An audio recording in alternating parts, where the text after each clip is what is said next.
नमस्ते दोस्तों, कैसे हैं आप सब। उम्मीद करती हूँ कि आप सभी अच्छे ही होंगे। हर रोज़ की तरह आज भी लेकर आ चुकी हूँ कुछ useful kitchen tips and tricks. आशा करती हूँ हर एक ट्रिक आप लोगों को पसंद आएगा। पसंद आने पर लाइक कमेंट करना बिल्कुल ना भूलें, चैनल को भी सब्सक्राइब कर लेना।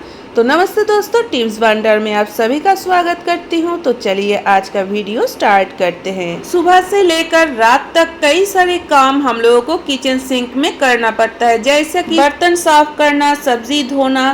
तो इसीलिए किचन सिंक को भी अच्छी तरीके से हर रोज हम लोगों को क्लीन भी करना पड़ता है। लेकिन हम लोग सिंक को क्लीन रखने की जितने भी कोशिश करें, आप देखोगे सिंक का जो पाइपलाइन है उधर से एक बैड स्मेल आने लगते हैं। और रात को जब हम लोग लाइट ऑफ कर देते हैं ना, तो किचन सिंक के आसपास आप देखोगे कि कॉकरोच भी घूमने लगते हैं। तो अगर हम लोग ये छोटा सा काम कर लेंगे तो कभी भी बदबू भी नहीं आएगा और कॉकरोच भी नहीं होगा। डिनर के बाद जब बर्तन साफ करने का काम पूरा हो जाएगा, उसके बाद किचन सिंक को अच्छी तरीके से क्लीन करने के बाद एक सूखे कपड़े से अच्छी तरीके से पोंछ लेना है, ताकि इसमें पानी बिल्कुल भी ना रहे।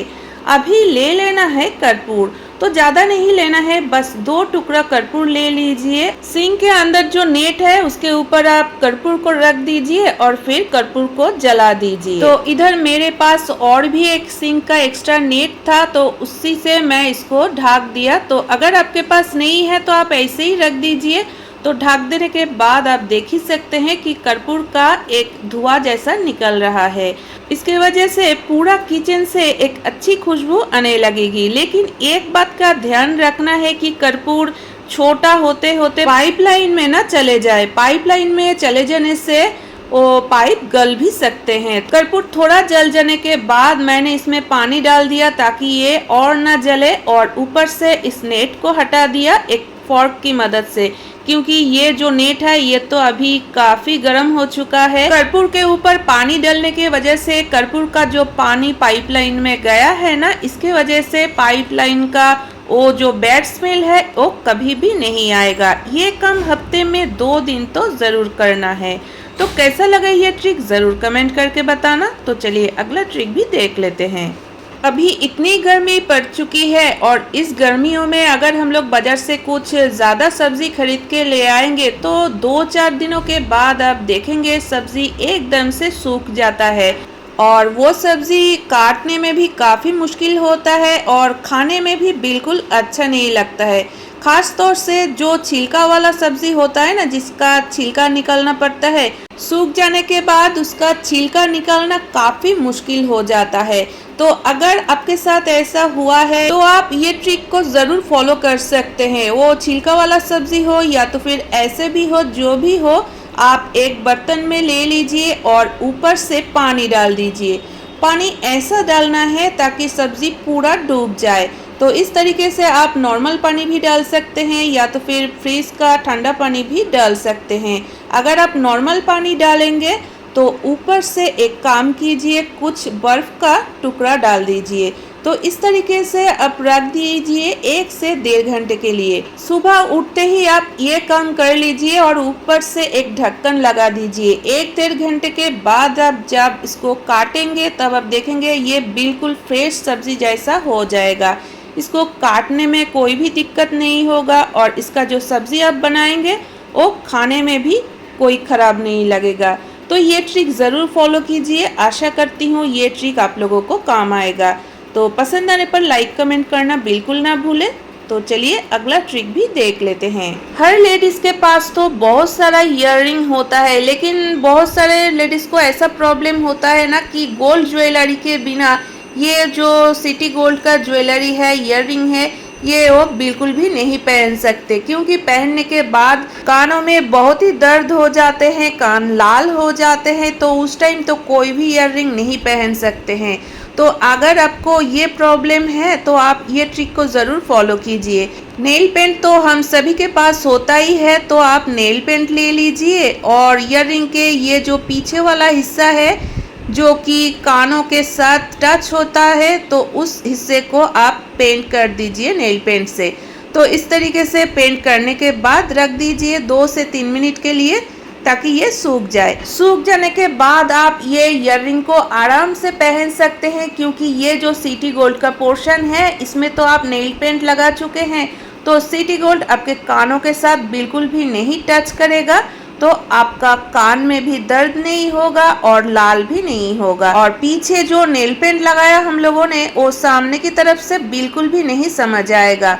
तो चलिए अगला ट्रिक भी देख लेते हैं। ब्रा का स्ट्रैप लूज हो जाना, इलास्टिक लूज हो जाना, ये जो प्रॉब्लम है ये हर लेडीज का ही प्रॉब्लम। हर एक ब्रा कितना महंगा होता है ना, और इसका स्ट्रैप लूज हो जाने के कारण इसको फेंकना पड़ता है। तो दोस्तों इसका स्ट्रैप लूज कैसे होता है वो देख लेते हैं। जब हम लोग वॉशिंग मशीन में डाल देते हैं ना ब्रा को, या तो फिर जब हम हाथों से ही इसको वॉश करते हैं, बहुत सारा कपड़े के साथ अगर हम लोग इसको डाल देंगे, सारे कपड़ों के साथ ऐसे उलझ जाते हैं, तो इसको खींचना पड़ता है और इस खींचातानी के वजह से इसका जो स्ट्रैप है ये लूज हो जाता है और इसका हुक दूसरे कपड़ों से अटक जाने के वजह से वो कपड़े भी फट जाते हैं और इसका जो हुक है ना वो भी लूज हो जाता है। तो जब भी इसको वॉश करें उसके पहले एक काम ज़रूर कर लेना है। तो देखिए पहले तो इसका जो हुक है उसको लगा लीजिए, और फिर जब हम लोग सब्ज़ी खरीदते हैं ना तो इस तरीके का जो नेट का बैग है जो कि हम लोग कभी कभी फेंक देते हैं, तो ऐसे एक बैग ले लीजिए और इसमें इस ब्रा को डाल दीजिए और इस बैग का ऊपर का जो हिस्सा है उसको बांध दीजिए। तो इस तरीके से ये काम कर लेने के बाद आप डाल दीजिए वॉशिंग मशीन में। आप चाहते हैं तो इसको अगर हाथों से भी वॉश करेंगे दूसरे कपड़ों के साथ, तो इस ट्रिक को अपनाएं। तो इसके बाद आप देखेंगे ये ब्रा बिल्कुल भी दूसरे कपड़ों के साथ नहीं उलझेगा और इसका जो हुक है, स्ट्रैप है, वो बिल्कुल भी खराब नहीं होगा। तो चलिए दोस्तों अगला ट्रिक भी देख लेते हैं। जब हम लोग कहीं पार्टी फंक्शन में जाते हैं तो साड़ी तो ज़रूर पहनते हैं, लेकिन साड़ी पहनने के बाद एक प्रॉब्लम भी ना हम लोगों के साथ कभी कभी हो जाता है। और वो प्रॉब्लम क्या है, देखिए जब हम लोग चलने फिरने लगते हैं ना तो साड़ी पीछे की तरफ से ऊपर उठने लगते हैं और नीचे से पेटीकोट निकल जाता है और इसके कारण सबके सामने हम लोगों को शर्मिंदा होना पड़ता है। तो आप ना ये छोटा सा ट्रिक अगर फॉलो करेंगे तो ऐसा प्रॉब्लम आप लोगों के साथ बिल्कुल भी नहीं होगा। तो इधर मैंने ले लिया है डबल साइडेड टेप, तो इस डबल साइडेड टेप से आप छोटा छोटा 2-4 टुकड़ा कर लीजिए। तो पहले तो साड़ी पहन लेना है, उसके बाद किसी के मदद से आपको ये काम करना है। पेटीकोट के नीचे आप लगा लीजिए डबल साइडेड टेप का टुकड़ा, थोड़ा गैप रखते हुए 3 से 4 टुकड़ा आप पीछे से इस तरीके से लगा लीजिए और उसके साथ साड़ी को चिपका दीजिए। तो इस तरीके से अगर आप साड़ी पहनेंगे तो कभी भी साड़ी ऊपर की तरफ नहीं उठेगा और आपका पेटीकोट भी नहीं निकल आएगा। तो कैसा लगा ये ट्रिक ज़रूर कमेंट करके बताना, और आज का कौन सा ट्रिक आप लोगों को सबसे अच्छा लगा ये भी कमेंट करके ज़रूर बताना। पसंद आने पर लाइक कमेंट करना बिल्कुल ना भूलें, चैनल को भी सब्सक्राइब कर लेना। तो फ्रेंड्स आज के लिए बस इतना ही, फिर मिलते हैं नए वीडियो के साथ।